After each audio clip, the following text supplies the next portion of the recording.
எனது பெயர் இரா நாகராஜன், ஒரு சமூக சிந்தனையாளன், புதுக்கோட்டை. பிஜேபி பாரதிய ஜனதா கட்சி என்பது பொதுப்படையான மற்ற கட்சிகள் அனைத்தும் கூறுவது அது ஒரு இந்துத்துவ கட்சி, அது ஒரு மதவாத கட்சி என்று எல்லோராலும் சொல்லப்பட்டு வருகிறது ஒரு குற்றச்சாட்டாக. என்னுடைய கேள்வி, இதை யார் சொல்லுவது என்றால், ஒரு தொப்பியும் தாடியும் வைத்து நான் ஒரு முஸ்லீம் என்று தன்னைத்தானே அறிமுகப்படுத்திக் கொள்பவரும், தர்பனும் சிங் உடையில் இருந்து கொண்டு முற்போக்கு பேசுகிற ஒரு முற்போக்குவாதி பிஜேபி பார்த்து இது இந்துத்துவ கட்சி என்கிறான். ஆனால் பெரும்பான்மையானவர்கள் இந்த நாட்டில் இந்துக்கள். 100 கோடி பேரில் 80 கோடி மக்கள் இந்துக்கள், 20 கோடி பேர்கள் 22 கோடி பேர்கள் முஸ்லிம்கள் இருக்கிறீர்கள். உலகத்திலேயே அதிகமான முஸ்லிம்கள் வாழும் நாடு இந்தியா ஒன்றுதான். அதிகமான முஸ்லிம் நாடுகள் இருக்கலாம், ஆனால் ஒவ்வொரு நாட்டிலும் 4 கோடி 3 கோடி 5 கோடி 2 லட்சம் என்ற மக்கள் தொகை கணக்கெடுப்பில் தான் இருக்கிறீர்கள். ஆனால் இங்கு 22 கோடி பேருக்கு மக்களுக்கு மேல் இங்கு முஸ்லிம்கள் சகல வசதிகளுடனும் வாழ்ந்து கொண்டிருக்கிறீர்கள். பிஜேபி ஒரு மதவாத கட்சி என்று சொல்வது, அது அந்த கட்சியில் ஒரு முஸ்லீமே மந்திரியாக இருந்தது இந்த நாடறிந்த உண்மை. நான் இந்த நாட்டில் பெரும்பான்மையான 80 கோடி மக்களாக பிறந்துவிட்ட காரணத்தினால் எனக்கு குரல் கொடுக்க ஒரு கட்சி வரக்கூடாதா? நான் இந்து என்பதனால் இந்துக்கு ஆதரவாக ஒரு கட்சி இந்த நாட்டில் இருக்கக்கூடாதா? இது இப்படி சொல்லுகிறீர்கள், இப்படி நடந்து கொண்டிருக்கின்றது. ஆனால் முஸ்லிம் கட்சியினுடைய பெயரே இந்திய முஸ்லிம் லீக், இந்திய யூனியன் முஸ்லிம் லீக், தமிழ்நாடு முஸ்லிம் லீக் என்று பெயர் வைத்துக் கொண்டு அதில் சேருவதற்கு அடிப்படை தகுதியே பிஜேபியில் சேருவதற்கு எந்த அடிப்படை தகுதியும் கிடையாது. ஆனால் முஸ்லிம் லீக்கில் நீங்கள் சேருவதற்கு அவன் பிறப்பால் முஸ்லீமாக இருக்க வேண்டும். முரசொலி அடியார் ஒருவர் இருந்தார், இஸ்லாமியத்தை பரப்பினார். அவர் கூட தன்னை ஒரு முஸ்லீமாக பெயர் மதத்தில் இணைந்து கொண்ட பிற்பாடுதான் அவர் முஸ்லீமாக முடிந்ததை தவிர, அதில் உறுப்பினராக முடிந்ததை தவிர ஒரு சாதாரண இந்து முஸ்லீம் லீக்கில் உறுப்பினராகிவிட முடியாது. புதுக்கோட்டை மாவட்டத்திற்கு முஸ்லீம் லீக்குக்கு கல்யாண சுந்தரம் முதலியார் மாவட்ட தலைவர், வெங்கடசுப்பு நாயக்கரா மாவட்ட செயலாளர் கிடையாது. உங்கள் சமுதாயத்தை சேர்ந்தவர்களே உங்களுடைய கட்சி அந்த ஒரு அதுக்கு அடிப்படை தகுதியே பிறப்பால். பிறப்பு என்பது ஆக்சிடென்ட். அவனுக்கு விரும்பி விரும்பி கேட்டு பிறப்பதில்லை. நான் முஸ்லீமாக பிறக்க வேண்டும், நான் கிறிஸ்தவனாக பிறக்க வேண்டும், நான் இந்துவாக பிறக்க வேண்டும், இந்துவனாக நம்ம பறையனாக பிறக்க வேண்டும், பல்லனாக பிறக்க வேண்டும், பார்ப்பனியனாக பிறக்க வேண்டும் என்று எவனும் கூறுவது கிடையாது. பை ஆக்சிடென்ட் அவனுடைய சூழ்நிலை, நீங்க சொன்னது போல் ஒரு சூழ்நிலை, அவன் வளர்கிறான். அப்படியாப்பட்ட நேரத்தில் பிறப்பையே ஒரு மதத்தின் அடிப்படையிலே நீங்கள் ஒரு மதத்தை வைத்துக் கொண்டு பிஜேபி மதவாத கட்சி என்று கூறுவது இது எப்படி ஏற்றுக்கொள்ள முடியும்? அது மதவாத கட்சி என்றால் நீங்கள் வைத்திருக்க இந்தியன் முஸ்லிம் லீக்கும் மதவாத கட்சி தான். இது ஒரு நல்ல கேள்விதான். என்ன இருந்தாலும் இஸ்லாத்தை பற்றிய கேள்வி இல்லாட்டான்னு ஒரு சமுதாயத்துக்கு உள்ள தேவையான கேள்விதான். இஸ்லாமிய மார்க்கம் குறித்த கேள்வி இல்ல அது. சரி, இருந்தாலும் சொல்லிடுவோம். கேள்வி எழுப்பப்பட்டதுனால அதுக்கு விளக்கம் சொல்லத்தான் வேணும். அதாவது இந்த நாட்டில் இந்து மக்கள் தான் பெரும்பான்மையா வாழ்றாங்க, அதெல்லாம் எந்த ஒரு சந்தேகமும் கிடையாது. உலகத்தில் இந்தோனேஷியாவில் ஃபர்ஸ்ட் முஸ்லீம்கள் அதிகமாக வாழ்றாங்க, அடுத்து இந்தியா. இந்தோனேஷியாவுக்கு அடுத்தபடியாக முஸ்லீம்கள் அதிகமாக வாழக்கூடிய நாடு இந்தியா, அதுல எந்த சந்தேகமும் கிடையாது. இப்ப மதவாத கட்சி என்று பிஜேபி சொல்வது, முஸ்லீம் லீக்கை சொல்வது, இதுல எந்த அடிப்படையில் சொல்லணும் அதான் பேச்சு. ஒரு கட்சிய ஒரு இயக்கத்தை மதவாதன்னு சொல்றதா இருந்தா அந்த மதத்திற்கு பாடுபடுறதுனால அந்த மதவாத கட்சின்னு சொல்லவே கூடாது. இந்துக்கள் நலனுக்காக ஒருத்தர் பாடுபடுறாருன்னு வைங்க, அவர் மதவாதி இல்ல. முஸ்லீமுடைய நலனுக்காக ஒருத்தர் பாடுபடுறாருன்னு வைங்க, அவரும் மதவாதி இல்ல. ஒரு கிறிஸ்தவருடைய நலனுக்காக கிறிஸ்தவர் பாடுபடுறாருன்னு வைங்க, அதுவும் தப்பே கிடையாது. சீக்கியர்களுடைய நலனுக்காக சீக்கியர்கள் பாடுபட்டால் அது தப்பு கிடையாது. தப்பு எங்க வரும்? மதவாதம் என்ற முத்திரை எப்ப வரும் கேட்டா, அடுத்தவனுக்கு எதிராக போகும்போது மட்டும்தான். எனக்கு சோறு போடுன்னு கேட்கறது மதவாதமே கிடையாது. அவனுக்கு போடாதுன்னு சொல்ற பாருங்க, அங்கதான் மதவாதம் வருது. நீங்க என்ன விளங்கிக்கணும்னு கேட்டா, மதவாதம் சொன்னா முஸ்லீம்னு பேர் வச்சவன அது மதவாதம் ஆயிராது. இந்துன்னு பேர் வைக்காததுனால அது மதவாதம் இல்லைன்னு ஆயிராது. எப்ப அது பிரச்சனை வருதுன்னு கேட்டா, அது பிஜேபியா இருக்கட்டும், காங்கிரஸா இருக்கட்டும், முஸ்லீம் லீக்கா இருக்கட்டும், எந்த கட்சியா இருக்கட்டும், அவர்கள் தங்களை சார்ந்தவர்களுக்கு பாடுபட்டார்களே ஆனால் அது தப்பு இல்லை. திமுக அந்த திமுக கட்சிக்காரர்களுக்கு பாடுபடும், அவங்க நன்மையை பாதுகாக்கும். அண்ணா திமுக அதனுடைய உறுப்பினர்களை அரவணைத்து செல்லும். எப்படி கட்சிகள் எப்படி தங்கள் கட்சிக்கு தான் செய்வாங்களே தவிர அடுத்த கட்சிக்கு செய்வாங்கன்னு சொல்ல முடியாது, அது குற்றம் கிடையாது. அதே மாதிரி பிஜேபி இந்து மக்களுக்காக அவங்களுடைய நன்மைக்காக குரல் எழுப்புமையானால் அதை மதவாதம் எந்த கிறுக்குன்னு சொல்ல முடியாது, சொல்லக்கூடாது. சொன்னா முஸ்லீம் சொன்னாலே யாருக்கும் ஏத்துக்கிற முடியாது. பிஜேபிய மதவாத கட்சி என்று சொல்வதற்கு அது காரணம் இல்ல, பேரு காரணம் இல்ல. அது என்ன செய்யுது என்று சொன்னா, பிற சமுதாயங்கள்லாம் நல்ல அமைதியா சந்தோஷமா வாழ்றாங்கன்னு சொன்னீங்களே, அதை கெடுப்பதற்கு திட்டம் வச்சிருக்கு. அதான் விவகாரம். அதாவது இந்துக்கள் நல்லா இருக்கட்டும், நல்லா வாழட்டும், நல்லா சந்தோஷமா இருக்கட்டும், இந்து மதத்திலே கோயில்களை காப்பாற்றட்டும், அதுல எவனாவது ஆக்கிரமிச்சிருந்தான்னா அதை மீட்டு எடுக்கட்டும், அதெல்லாம் நல்லா செய்யட்டும், தப்பு கிடையாது. இவங்களுடைய அஜெண்டாவுல என்ன இருக்குன்னு கேட்டா, ஒரு இத அடுத்தவன் மீது கம்பல்சரியா திணிக்கிற அஜெண்டா வச்சிருக்காங்க. உதாரணமா முஸ்லீம் லீக் இருக்குது. முஸ்லீம் லீக்கு நம்ம சப்போர்ட் எல்லாம் பண்ண வேண்டியது இல்ல. எல்லா முஸ்லீம் இயக்கங்கள் எத்தனை இருக்குது, அவங்க எல்லாம் முஸ்லீமா தான் ஒருத்தன் ஆகணும், இல்லன்னா தொலைச்சு போடுவேன், இதனை ஏத்துக்கிறதான் செய்யணும் அப்படின்னு அவங்க சொல்றதே கிடையாது, சொல்ல முடியாது. மைனாரிட்டி இயக்கங்கள் சொல்ல முடியாது. ஆனா இவங்க என்ன பண்றாங்கன்னு கேட்டா, இத கம்பல்சரியாக ஏற்றுக்கொண்டே தீரணும்.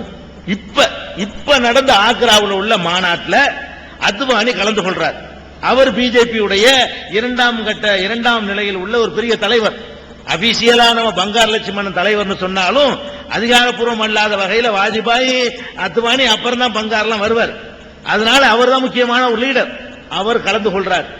அவரை வைத்துக் கொண்டு அங்க ஆர்எஸ்எஸ் உடைய முகாமில், ஆக்ராவுடைய முகாமில் என்ன பேசப்பட்டுச்சு, எல்லா பத்திரிகைகளும் அது பிரச்சனை ஆயிருக்கு. என்ன பேசப்படுது, நீங்க முஸ்லிம்கள் இங்க நிம்மதியா வாழணும்னு சொன்னா இதை நீங்க ஏத்துக்கணும். ராமர் கிருஷ்ணர் என்று நாங்கெல்லாம் மதிக்கிறவங்களை நீங்களும் அந்த கடவுளாக ஏத்துக்கொள்ளணுங்கிறாங்க. அது ஏத்துக்கணும்னு சொல்ல நியாயமா? ஒருத்தங்க ஏத்துக்கிறத அல்லாஹ்வை நீங்களும் கண்டிப்பா ஏத்துக்கணும் நான் உங்களுக்கு சொல்ல முடியுமா? சொல்ல முடியாது. இயேசுநாதரை கண்டிப்பா நீங்க ஏத்த ஆகணும் அப்படின்னு சொல்ல முடியுமா? சொல்ல முடியாது.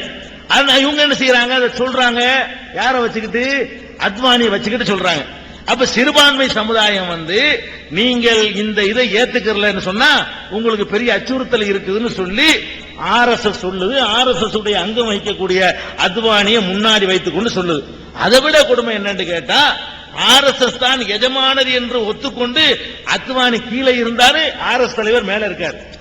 ஆர்எஸ்எஸ் உடைய தலைவர் மேல, அத்வானி கீழே இருக்கிறார். ஏன்னா அந்த இயக்கத்துக்கு அவர் தலைவர் கிடையாது. ஆடியன்ஸா உட்கார்ந்து இருக்கிற அளவுக்கு தன்னை தாழ்த்தி கொண்டு உட்கார்ந்து இருந்தார். அவர்கள் தான் எஜமானர்கள் ஒத்துக்கிறார். அப்ப இப்படி ஒரு நிலை இருக்குமையானால் இது என்ன முறை? இது சரியா? இது சமூக நல்லிணக்கத்துக்கு வழிவகுக்குமா அப்படிங்கிற ஒரு கேள்வி. அதே மாதிரி ஒரு பள்ளிவாசல் இருக்குது.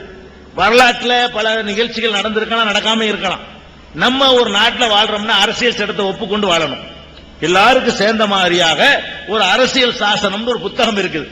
அதுல என்ன எழுதப்பட்டதோ அதை முஸ்லீமும் ஒத்துக்கிறணும், இந்துவும் ஒத்துக்கிறணும், கிறிஸ்தவனும் ஒத்துக்கிறணும். மதம் இல்லைன்னு சொன்னாலும் அதை ஒத்துக்க ஆகணும். அப்பதான் இந்தியனா இருக்க முடியும். இந்தியாவுடைய மண்ணில் இருக்கிறனால ஒருத்தர் இந்தியன் ஆயிட மாட்டான்.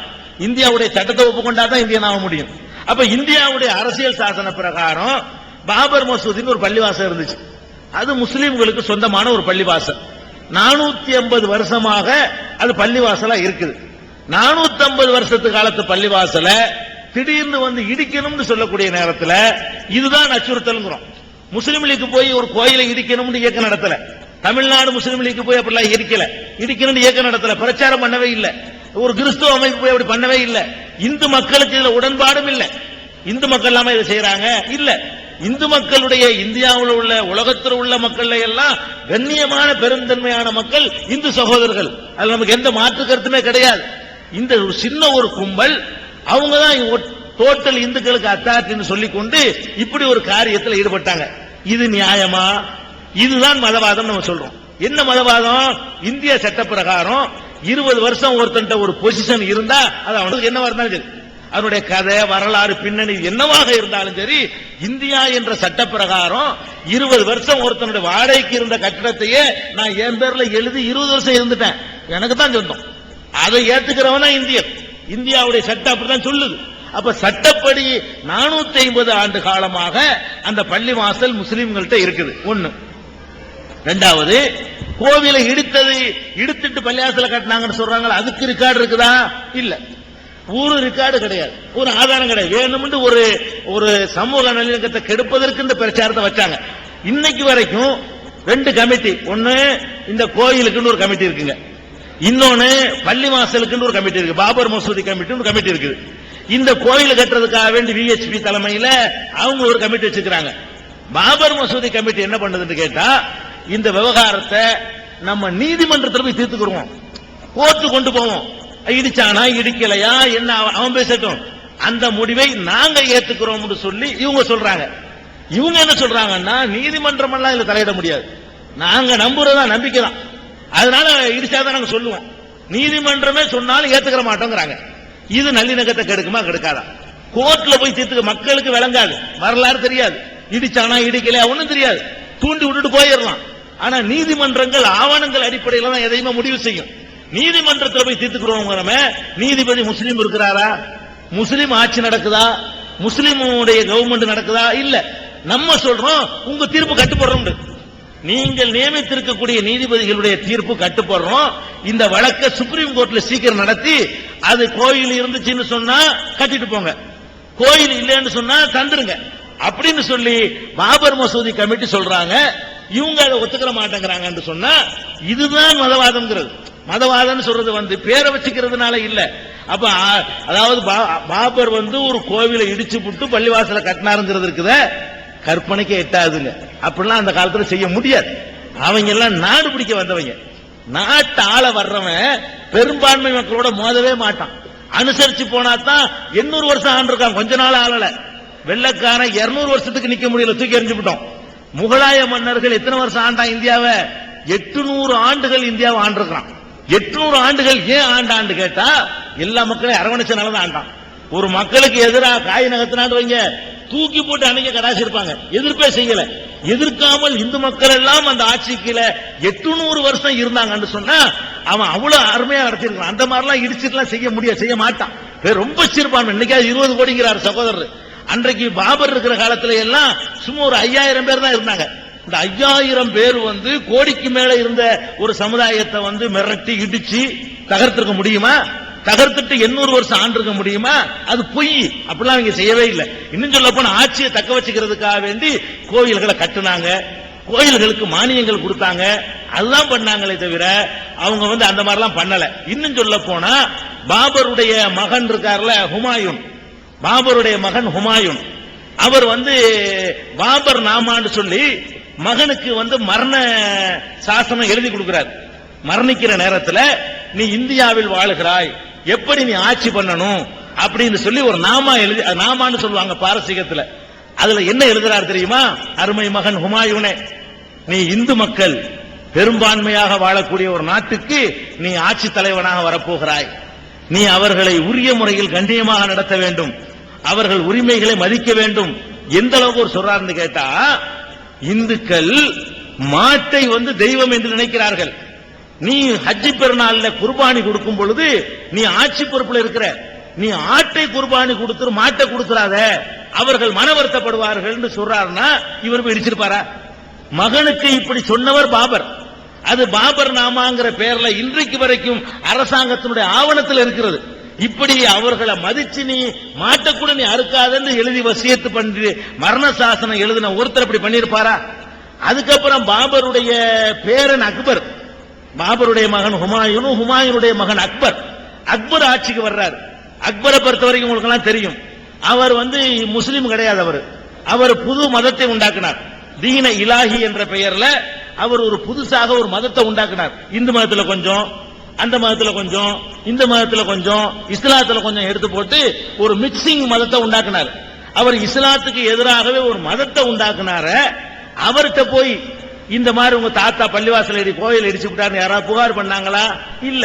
இந்த அக்பருடைய காலத்துல துளசிதாசர் வாழ்றாரு. ராமனை பற்றி வாஜ்பாய் அத்வானிக்கு தெரிஞ்சதை விட அதிகமா தெரிந்தவர் துளசிதாசர்.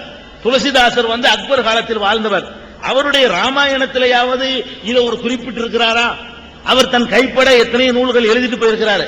இந்த மாதிரி பாபர் காலத்தில் நடந்து போச்சு, அக்பர் காலத்தில் நடந்துச்சு எழுதியிருக்கிறாருன்னா எழுதவே இல்லை.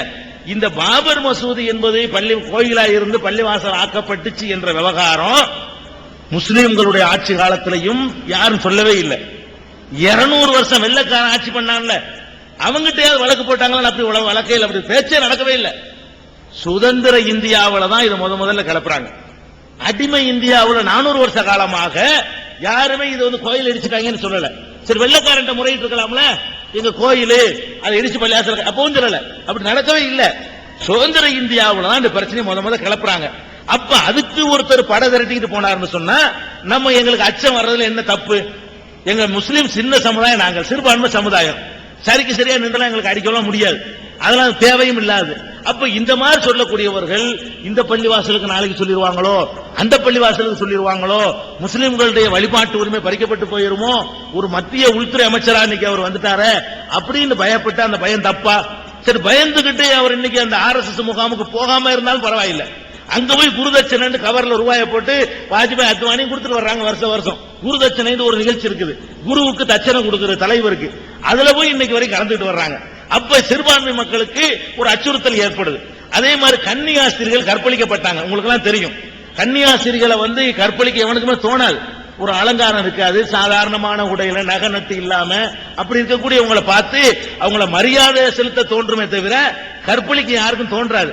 சரி, கற்பழிச்சு விட்டாங்க. கற்பழிச்ச உடனே ஒருத்தர் சொல்றாரு தேசபக்தர்கள் கற்பழிச்சார்கள் அப்படிங்கிறார். இது என்ன முறை? கற்பழிப்பு என்பது யாருக்கு நிகழ்ந்தாலும் கண்டிக்கிறது நியாயமா? அது தேசபக்தர்கள் தான் இதை பண்ணினாங்கன்னு சொல்லி ஒரு அசோக் சிங்கால்னு ஒருத்தர் சொல்றாரு. அவர் நல்லவர்னு சொல்லி அத்வானி சொல்றாரு, அவர் நல்ல மனிதர் அப்படிங்கிறாரு. அவர் மேல எந்த நடவடிக்கை எடுக்கல. ஒரு கற்பழிப்பை செய்யறாங்க, அவங்க தேசபக்தர்கள் ஒருத்தர் பேசுறாரு, அவர் மேல நடவடிக்கை எடுக்கலங்கும் போது நமக்கு அப்படி ஏற்படுமோ? நாளைக்கு நம்ம கதை அதுதானோ அச்சம் வருமா வராதா? இவ்வளவு நாளா நல்லா வாழ்றாங்கிறீங்களா? ஓகே, இன்றைக்கு உள்ள நீங்க சொல்லுங்க, இந்த 13 ஒரு 2 வருஷ காலத்துல வந்து என்ன நடந்து கொண்டிருக்கிறது? பயமாக இருக்கிறது. பாதிரியார் ஒரு சேவை செய்யறதுக்காக வர்றாரு. ஒரு பாதிரியாரு, அந்த பாதிரியார் வந்து ஒரு தொழுநோய் இருக்கு பாருங்க, பொண்டாட்டி கூட தொடமாட்டான். ஒரு புருஷனுக்கு தொழுநோய் வந்துச்சுன்னா பொண்டாட்டி தொடமாட்டான், பொண்டாட்டிக்கு வந்தா புருஷன் தொடமாட்டான். கை காலெல்லாம் அப்படி அழுகி போய் அந்த மாதிரி நாற்றம் எடுத்து போயிருக்கும், புழுக்கள்லாம் ஓடும். அப்படிப்பட்டவனை குணமாக்குறதுக்காக வேண்டி ஆஸ்திரேலியாவில இருந்து வந்த ஒரு பாதிரியார் தன்னுடைய கையில தூக்கி தொட்டு கழுவி குளிப்பாட்டி மருந்திட்டு சேவை செஞ்சுக்கிட்டு இருந்தாரு. அவரை கார்ல அவரையும் ஒரு பிள்ளையிலையும் வச்சு காரோட வச்சு குடிசோட கொளுத்துனாங்களே. கொளுத்துன உடனே யார் தான் கொளுத்தினார்னு சொல்லி டிஜிபி சொல்றாரு, தாராசிங்கிறவர் தான் கொளுத்தினார்னு சொல்லி அந்த மாநிலத்தினுடைய ஒரிசாவுடைய டிஜிபி சொல்றாரு. சொல்லி வாய் மூடல. பஜ்ரங் தளத்துக்காரர்கள் வந்து நல்லவர்கள், அவர்கள் அப்படி செய்ய மாட்டார்கள், எனக்கு நன்றாக தெரியும் சொல்லி அத்வானி சொல்லி அவங்களை காப்பாத்துறாரு. இன்னைக்கு வரைக்கும் அவங்க மேல் நடவடிக்கை இல்லை.